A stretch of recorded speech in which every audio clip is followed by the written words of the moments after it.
inside of you. Hi guys, it's Elena and I'm enchanted to have you be here on my channel. Hello and welcome to lesson kinda sort of number 10. I have now officially run out of fingers to count these. Maybe I should start using my toes. I'm just totally kidding. If this is the first video which you haven't clicked on of mine, first of all, I'm sorry for that little visual at the beginning. Second of all, these videos are part of a series and I would highly suggest you start off with the first one. I'll have them linked up at the top as well as in the description just to help guide you along the way. This video isn't necessarily a lesson, but it's something that I felt like I had to make, especially for the first time around or for the first chapter. At the end of every chapter, and maybe sometimes even in between longer chapters, I'm gonna have a little bit of a prompt for you to take a moment and dedicate a day on reflecting what you've learned so far. I'll be posting these days also as a lesson, kind of like today, and titling it Day of Reflection. I'm not sure if I'm going to do videos for all of them since this one's going to kind of entail majority of what I need to say for a day of reflection, but if I feel like I have another input that I can provide, maybe I would learn something along the way and feel like I can share it with you, I will do those videos later on. Now, the reason I'm kind of counting it as a lesson, even though you're not doing any active learning, you are still doing a passive type of learning when you kind of contemplate and meditate on past notes that you have done.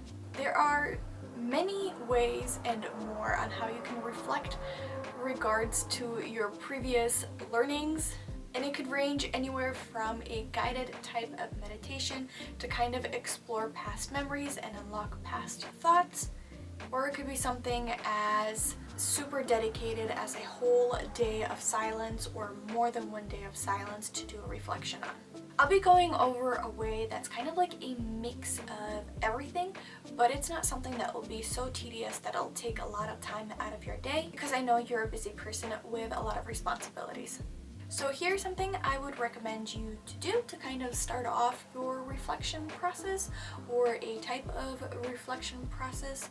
And you could definitely alter these ways to help best suit your needs, best suit what works for you. About an hour before you go to bed, I want you to take your notebook, journal, book of shadows, whatever you've been using to take notes in, and go through the pages. Don't write down anything. Refrain from doing that just yet. And you don't necessarily need to read through everything you've written down. Just go through enough to help jog those memory synapses, connections, and pathways. Now this will be on the following day, but I want you to take that notebook and put it somewhere where you'll be the most often the next day. For example, if you're going to be in your room the next day, studying, being on Zoom class, or doing homework, then I would suggest you put the notebook somewhere in your line of sight. Or maybe you're going to work, so grab it with you and place it in your office somewhere where you can see and kind of interact with it. Or any other situation where you can bring that notebook and kind of put it in a line of sight somewhere in your environment that you can be passing it and seeing it, and it can kind of like spark a memory. For some, this might not really be possible. Maybe you don't want to take your journal with you anywhere. Maybe you're still in the broom closet and don't want anybody to see your journal. Or maybe you can't bring it to work, you can't put it somewhere. Or maybe you're just going to be moving around too much the next day to kind of be in one set spot. Whatever the situation may be, I have a couple other options for you. So in that case, I want you to take something small that can fit in your pocket, or maybe even a piece of jewelry, but something that you will see and can interact with. A bracelet or a ring are great. I would highly advise against earrings since you can't really see them, and especially if you wear little ones, you won't really have a need to kind of fiddle with them. And don't put anything in your pockets if you're just going to hang up your coat and kind of leave it there. Something needs to be on your person and something that you're gonna fiddle, that you can fiddle around with or play with or kind of interact with. Maybe even a watch if you wear one. I wear my watch fairly constantly, so it becomes a charm for multiple things. If you're using the item approach, after you're done going through your notes, I want you to place it on top or next to your journal and say something along the line May this item represent the notes, thoughts, and ideas I've written between the pages, allowing it to be a connection for this journal, or you can put in this notebook or this book of shadows, or you can call out your journal's name if you've named it. That one might be the best option. Leave the item there overnight while you sleep. And if you're unable to wear jewelry or have something in your pocket, or maybe you don't even have pockets because most women's clothing don't have pockets, you can take a pen or marker, something that won't irritate your skin, place your hand on the journal, and you could do a little mark. I would highly recommend you kind of like placing your hand on the journal, palm up, and doing a mark about like 2 to 3 inches off from your palm, somewhere like around this area. That way it's kind of the least visible if you need it for a least visible type of option, and it'll be less likely for you to wash it off when you're washing your hands in the environment that we're in now. The mark can be anything. You could do a little dot, you could do a little line, a star, heart, shape, form, whatever.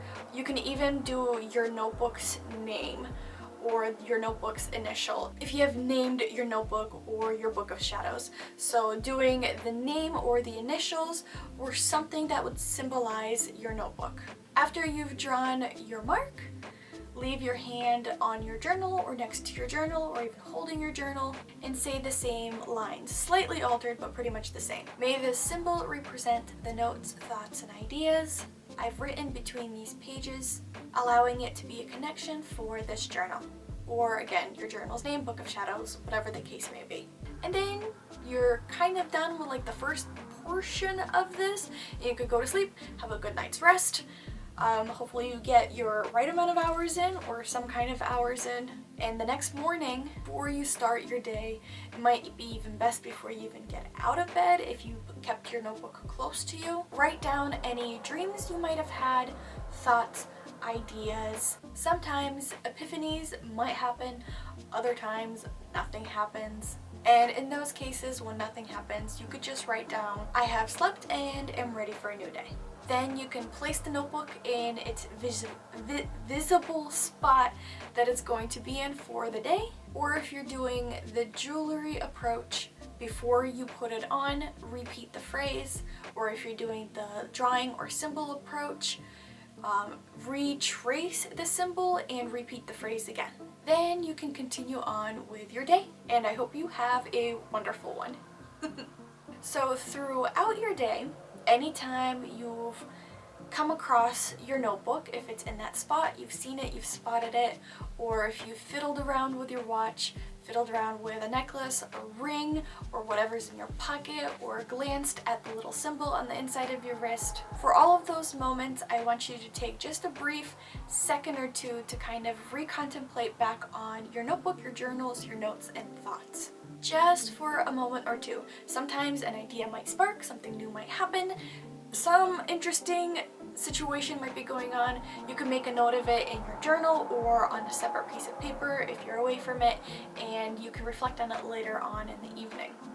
And then just continue on with your day. Don't let it take up too much of your time. This is supposed to be kind of that's mostly in your subconscious, and it's just something to kind of help keep you mindful of your thoughts and notes from your past learnings. So at the end of the day, go back to your notebook. You can write things down that you've thought of, review everything that you've rethought of, and your past notes again, this time doing it a little bit more in depth and in detail, and this time allow yourself to jot down any new thoughts, new ideas, new inspirations you might have had.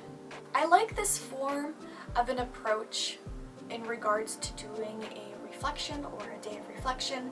Like I said, I feel like it's something that's not super time consuming and something that implicates psychology alongside with a little bit of spirituality, and something that lets not only your conscious mind kind of focus on things, it also allows your subconscious mind to kind of bring forth any ideas or thoughts it might have had kind of brewing in the past. And that's pretty much it on my suggestion on how to do a day of reflection. Maybe in future videos for reflection I could come up with other ideas or other different ways, techniques that you can try that I've used, but for now I think this should work well. And if you do come up with any interesting thoughts or epiphanies, you are always welcome to share either down in the comments or in the Google Classroom. I might not get back to you right away, but I'm gonna do my best to respond to all the comments there. So that's pretty much it for chapter 1. We're done, finally done. Woo! I was kind of excited in the video before since it was like the last lesson, and now this is the last video of chapter 1, and you're done, and you did awesome. Another pat on the back for you, virtual high five, whatever kind of motivation you need, I hope you get it for the next chapter. And that's it. Hopefully you have a wonderful day, night, whenever you choose to watch this video, and I will see you on the next one. Bye!